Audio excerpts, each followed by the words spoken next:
Fala galera, bom dia, boa tarde, boa noite. Quem fala é o Lucas Canavarro, criador do canal Investindo com o Lucas. E se você é novo por aqui, já se inscreve, já deixa o like, compartilha, porque com certeza você tem dúvidas sobre o que é a taxa básica de juros, a taxa Selic. Com certeza você já deve ter visto no jornal, em alguma notícia na internet, Banco Central faz reunião do Copom e aumenta ou abaixa a taxa básica de juros do país. Vamos entender aqui em 4 pontos como funciona essa taxa básica de juros Selic. Bom, o primeiro ponto aqui é entender o que é a Selic. A Selic, na verdade, ela é uma taxa de juros que um banco paga para o outro no final do dia do expediente. Todos os bancos têm um mínimo de saldo para manter no final do dia. As pessoas põem dinheiro e sacam dinheiro do banco todos os dias. Tem bancos que fecham acima desse saldo mínimo e tem bancos que fecham abaixo. O que acontece com esses bancos que fecham abaixo? Eles têm que pegar empréstimos com outros bancos, empréstimos de um dia para o outro. É rápido, de hoje para amanhã só. Então o que acontece? Ele paga uma taxinha de juros por conta disso. Então é basicamente um empréstimo com juros que é lastreado em títulos públicos, ou seja, a garantia desse empréstimo é um título público do Tesouro Nacional, que é justamente a Selic. E o nome dessa garantia é justamente a Selic, Sistema Especial de Liquidação e Custódia, que é justamente onde ficam registradas essas operações de empréstimo de um banco para o outro no fim do dia. Então a Selic é basicamente um sistema de garantias de empréstimo de um banco para o outro em operações de um dia. Bom, o segundo ponto é como a Selic é definida. Acontece reuniões periódicas do Copom, que é o Comitê de Políticas Monetárias, que é do Banco Central, que é o banco maior do Brasil, que regula todos os outros bancos. Então esse Copom, ele faz uma reunião, eles analisam várias políticas macroeconômicas, inflação, juros, uma série de fatores, e com base nesses fatores, eles decidem novas metas para esses títulos públicos. Mas basicamente, como que o Banco Central consegue mexer na taxa de juros básica Selic? Como que ele consegue subir a taxa de juros, baixar a taxa de juros, sendo que são apenas títulos públicos? Bom, vamos fazer um exemplo aqui, já está aqui do lado para vocês, e é o seguinte.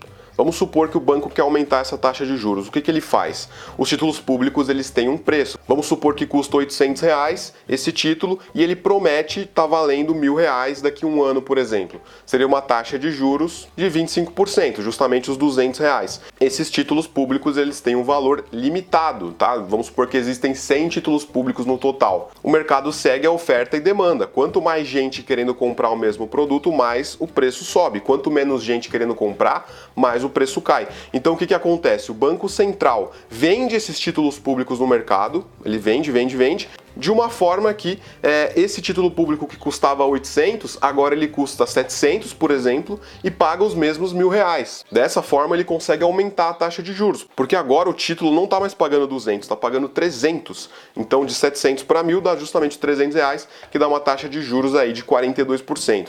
Mas agora vamos supor que o Banco Central quer baixar essa taxa de juros, que é o que vem acontecendo recentemente.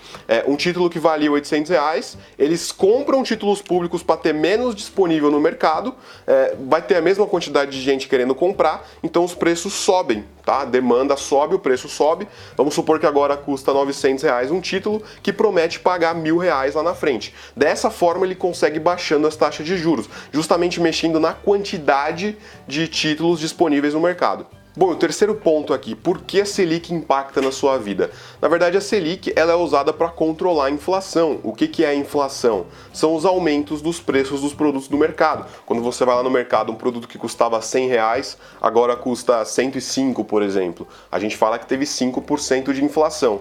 Mas, na verdade, a inflação ela é calculada como um todo, né, no mercado inteiro, não de um produto só. Então, se aumentou o preço de um único produto, a gente não considera inflação como um todo, a não ser que o mercado inteiro tenha aumentado o preço dos produtos. A gente tem vários tipos de inflação. A gente tem o IPCA, que é uma inflação de produtos de mercado, por exemplo, cesta básica e tudo mais. E a gente tem o IGPM, que é mais voltado para a inflação de serviços. Bom, então, na verdade, quando a gente vai no banco e tenta pegar um empréstimo e tal, esse tipo de juros ele é calculado com base na Selic. Só que isso tem taxa de juros e grau de inadimplência. O que é o grau de inadimplência? É basicamente a chance da pessoa que está tomando o empréstimo não pagar esse empréstimo. Então, quanto mais chance tem dessa pessoa não pagar, maior é a taxa de juros. É justamente, a gente começa essa taxa de juros justamente na Selic, né? A Selic ali que é um empréstimo de um banco para o outro. É um empréstimo de um dia lastreado por um título público. A chance de não ser pago é muito baixa, justamente porque está coberto pelo Tesouro Nacional.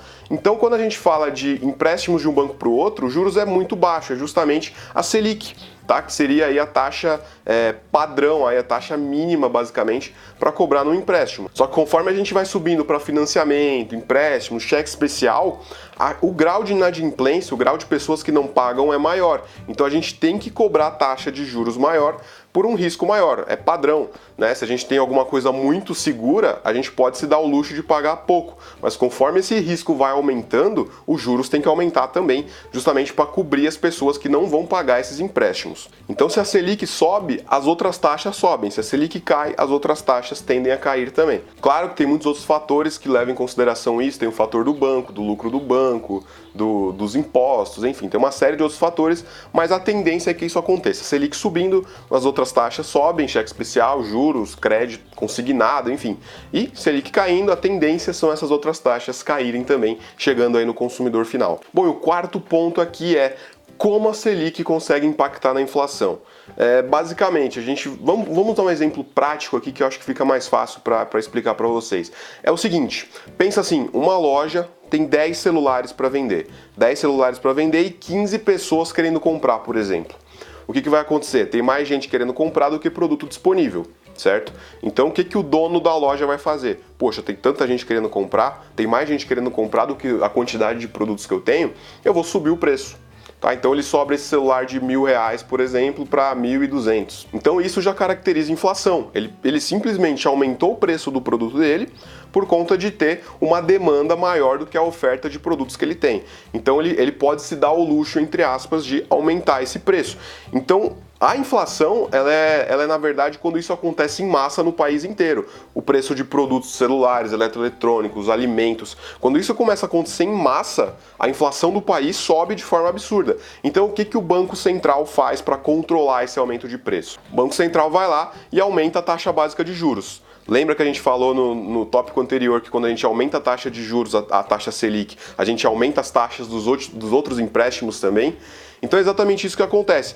O celular custava R$1.000, vai custar mais caro para ser produzido, porque a empresa que está comprando material para produzir aquele celular vai pagar mais juros em cima dos produtos que ela está comprando, o vendedor que está vendendo vai pagar mais juros também, e a pessoa que está comprando, se for financiar com base no banco, vai pagar mais juros também. Então o celular que custava R$1.000, agora custa só por conta dos juros R$1.300, R$1.400. Logo, as 15 pessoas que queriam comprar não vão mais querer comprar, o celular aumentou quase 30%, 40% de preço. Agora vamos supor que tem 7 pessoas querendo comprar o celular.